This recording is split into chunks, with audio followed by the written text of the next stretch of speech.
avec moi et qui a la foi. Et nous allons rentrer dans une autre dimension où le miracle il y aura la pluie de miracles et de témoignages au nom de Jésus, avant la fin de l'année. Amen.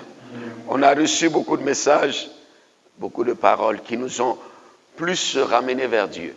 Vous savez, tous les messages que j'ai commencé à prêcher depuis le début de l'année, Dieu m'a dit, ramène-moi mon peuple à mes pieds, ramène le peuple à mon pied. Je vous ai ramené auprès de Dieu dans la prédication. Et ce qui fait que je sens la présence de Dieu, je sens le miracle. Même quand je dors, je prie. Moi, je suis en train de déronfler, en train de prier. Amen. Je ferme mes yeux, je suis en train de prier. Amen. Et je crois que toi, tu as un témoignage que tu vas rendre au nom de Jésus. Si tu es d'accord, acclame le Saint-Esprit. Merci Jésus.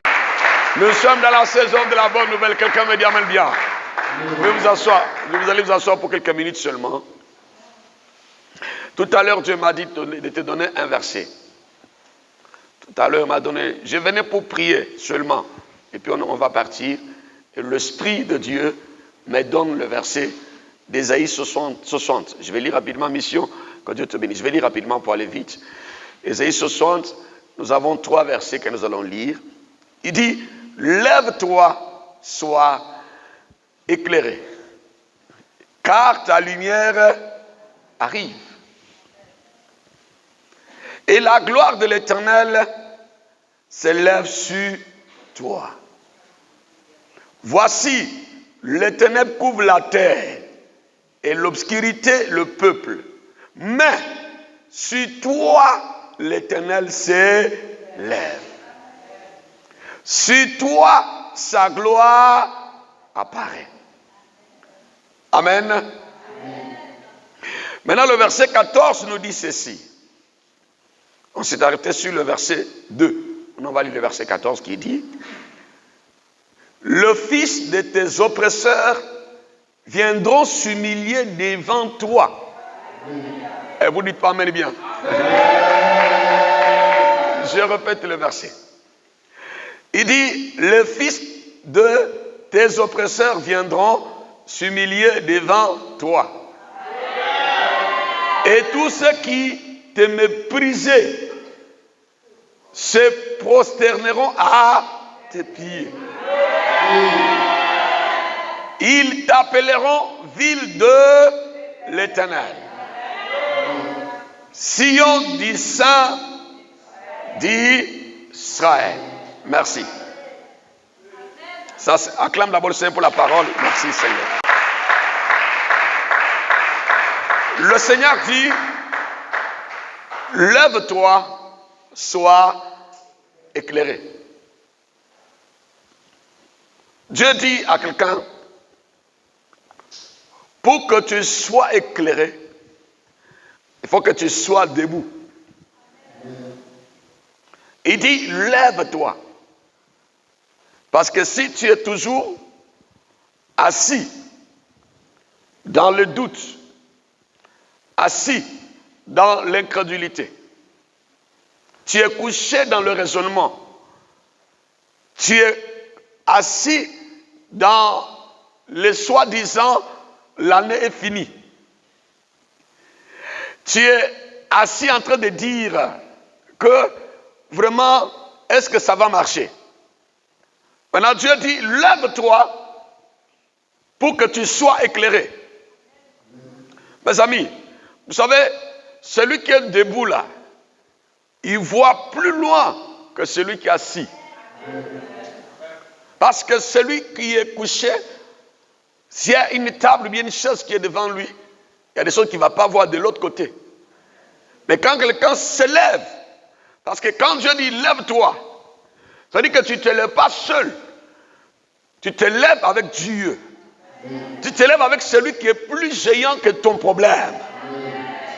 Tu te lèves avec celui qui est plus haut que les cieux et la terre. Il dit, lève-toi et sois éclairé.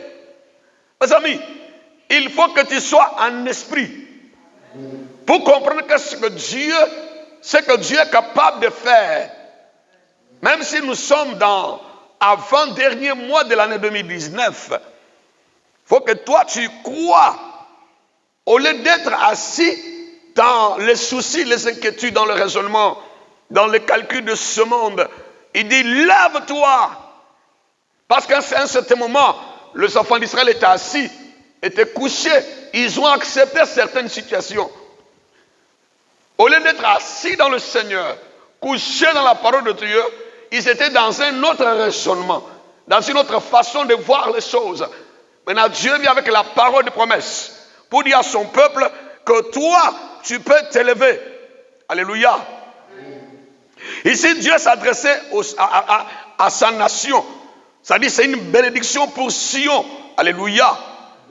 Il annonçait le Rédempteur, le Christ. Celui qui allait venir pour acheter son peuple. Vous allez voir que dans Ésaïe 61, il nous dit, car l'Esprit, l'Éternel m'a oint pour annoncer tant. Il nous parle ici de Jésus dans la suite. C'est pour dire que quand tu te lèves là, tu n'es pas seul parce qu'il devait s'élever au nom de Jésus-Christ. Il devait être debout dans le nom de ce Dieu d'Abraham, d'Isaac et de Jacob. Le Dieu tout-puissant, le Dieu capable de changer notre situation. Frère, il faut que tu te lèves pour dire que ça peut marcher.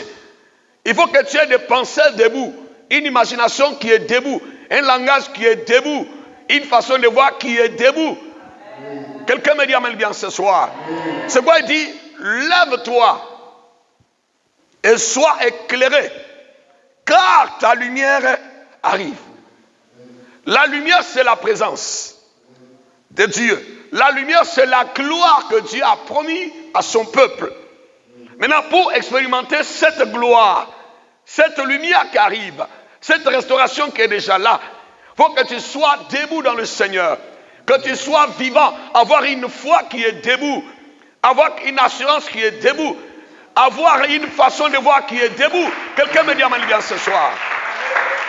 Maintenant, si tu restes couché, assis, dans ce que les gens disent de toi, dans ce que te dit toi-même de ta situation, dans ce que la situation est en train de te dire, dans ce que le raisonnement est en train de te dire, frère, mes amis, il dit, lève-toi, sois éclairé, car ta lumière arrive. Dieu voulait dire à son peuple ici que malgré la situation, malgré les difficultés, malgré le problème, la gloire de Dieu va se manifester. Malgré les ténèbres qui sont là, malgré l'obscurité, malgré les humiliations. C'est pourquoi il dit ceci. Alléluia. Voici les ténèbres plutôt couvrent la terre. Et l'obscurité, le peuple. Parce que il voyait aussi les ténèbres là. Il voit aussi l'obscurité aussi. Les ténèbres des maladies.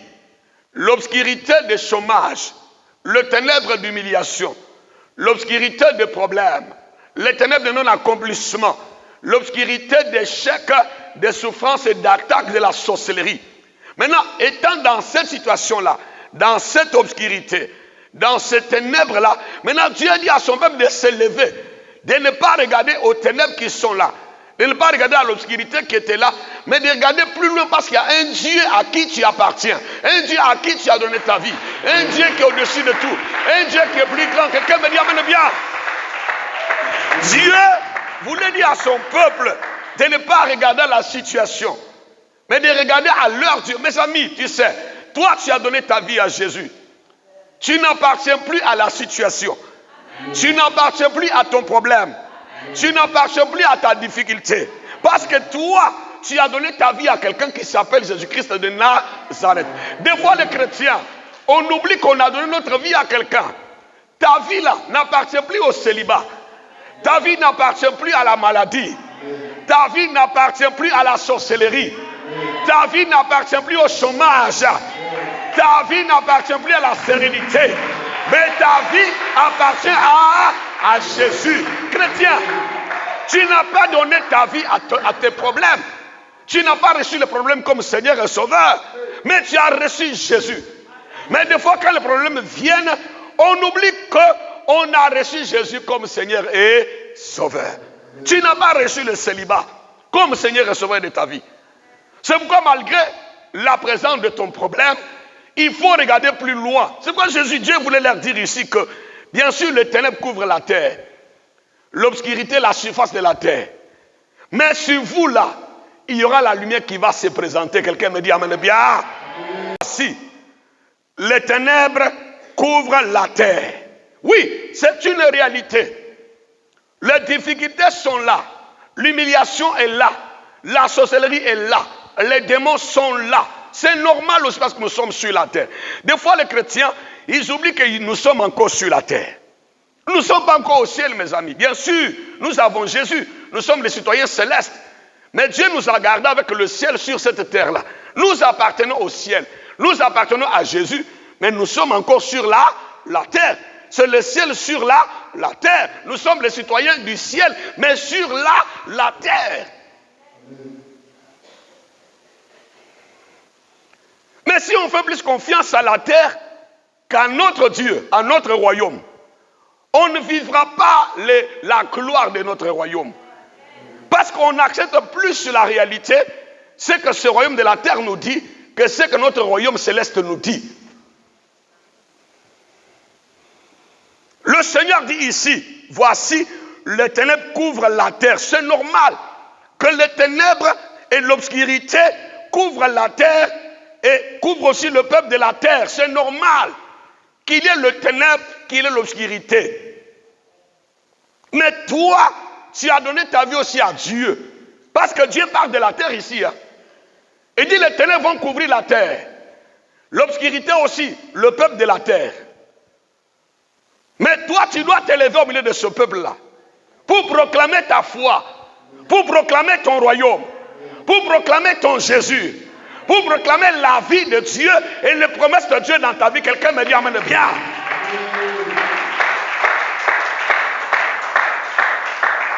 Mais des fois, les ténèbres vont tout faire pour étouffer notre foi. Tellement l'obscurité est là. Le noir est là. Les yeux physiques vont nous dire, c'est normal que les yeux physiques là acceptent que les ténèbres sont là. C'est normal que notre corps physique touche les ténèbres, c'est normal. Parce que le corps physique là nous aide à vivre sur le monde, dans ce monde physique là. Mais tu n'es pas seulement le corps physique. Tu es aussi spirituel parce que tu as Jésus. Quelqu'un me dit amen bien. C'est là, Dieu leur dit maintenant, voici, les ténèbres couvrent la terre et l'obscurité le peuple. Mais, si toi qui as donné ta vie à l'Éternel des armées, toi qui as donné ta vie à Jésus, toi qui appartiens au royaume de Jésus-Christ, au royaume qui ne changera. Vous savez que avant Jésus, après Jésus, avant sa naissance, il y a eu des royaumes qui ont existé. D'autres ne vivent, on ne parle plus de ce royaume-là comme de Babylone, tout ça. Ce royaume-là, on n'entend plus parler de ce royaume-là. On a divisé ces royaumes, on a changé de nom. Des royaumes de Babylone, des royaumes qui existaient au temps de Moïse, n'existent plus. Amalek, tout ça. Vous entendez les noms d'Amalek sur cette terre-là? Il y a des royaumes qui ont disparu. Mais le nom de l'Éternel des armées là ne va jamais disparaître. Quelqu'un me dit amen bien. C'est pourquoi Dieu dit, mais, on peut tout dire mais. C'est pourquoi il y a un mais qui intervient. Il dit mais sur toi. Quelqu'un dit sur moi. Dieu n'a pas dit sur vous. Hein. Il dit sur toi, sur celui qui croira. Sur celui qui se dira qu'il est le peuple de Dieu. Sur celui qui va reconnaître que lui, il appartient au royaume qui est le royaume de Jésus. Il dit sur toi Israël, sur toi mon peuple, sur toi mon fils, sur toi ma fille. Malgré le ténèbre, l'obscurité, Dieu dit, mais sur toi. Chrétiens, allons en profondeur avec Dieu. Donnons Dieu une place qu'il mérite dans notre situation. Donnons à Dieu une place qu'il mérite dans notre maison. Donnons à Dieu la place qu'il doit occuper dans notre problème. Quelqu'un me dit amen bien ce soir. Il dit malgré les ténèbres et l'obscurité, mais sur toi, l'Éternel s'élève. Il dit l'Éternel, celui qui n'a ni commencement, celui qui n'a ni fin. Avant que la maladie soit appelée maladie, il a existé. Avant que l'échec devienne l'échec, parce que l'échec a commencé un jour. Quand Adam et Ève ont péché, c'est là les problèmes ont commencé un jour. Mais avant que les problèmes commencent, le célibat commence, la stérilité soit stérilité, la maladie soit maladie, l'humiliation soit humiliation, le chômage soit le chômage. Lui, il a existé avant toutes ces choses-là. Et quand ces choses vont passer aussi, il va continuer à exister. C'est pourquoi il dit, mais sur toi, celui qui n'a ni commencement ni fin, celui qui ne finira jamais, celui qu'on appelle l'Éternel des armées, le Dieu de tous les temps, mais sur toi, l'Éternel s'élève. Mes amis, il dit, lève-toi pour que l'Éternel s'élève. Il commence à dire, lève-toi. Maintenant après il dit, si toi l'Éternel s'élève. Si toi tu ne te lèves pas, Dieu ne se lèvera pas aussi. Dieu sera debout pour celui qui est debout pour lui. Dieu sera présent pour celui qui est présent pour lui. Dieu sera vivant pour celui qui est vivant pour Dieu.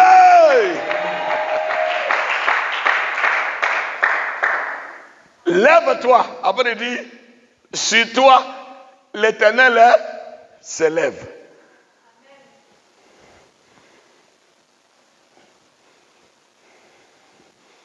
Quelqu'un me dit, amen bien. Amen. Et sur toi, sa gloire apparaît.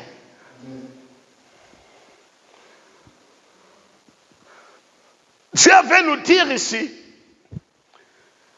même si tout est noir, mais toi tu seras éclairé par la gloire de Dieu. Dans les noirs d'Israël, dans leurs ténèbres, dans leur obscurité, la colonne de feu était là. La gloire de Dieu était là pour les éclairer. Pendant que les gens vivaient la nuit et ils vivaient les jours. C'est-à-dire que pendant que les gens vivent l'échec, toi, tu peux vivre le succès. Pendant que les gens vivent la maladie, toi, tu peux vivre la santé. Pendant que les gens vivent le chômage, toi, tu peux vivre le travail. Pendant que les gens vivent le non-accomplissement, toi, tu peux vivre le contraire. Quelqu'un me dit amen bien ce soir. Mes amis, Dieu te dit, il dit toujours sur toi, sa gloire apparaît.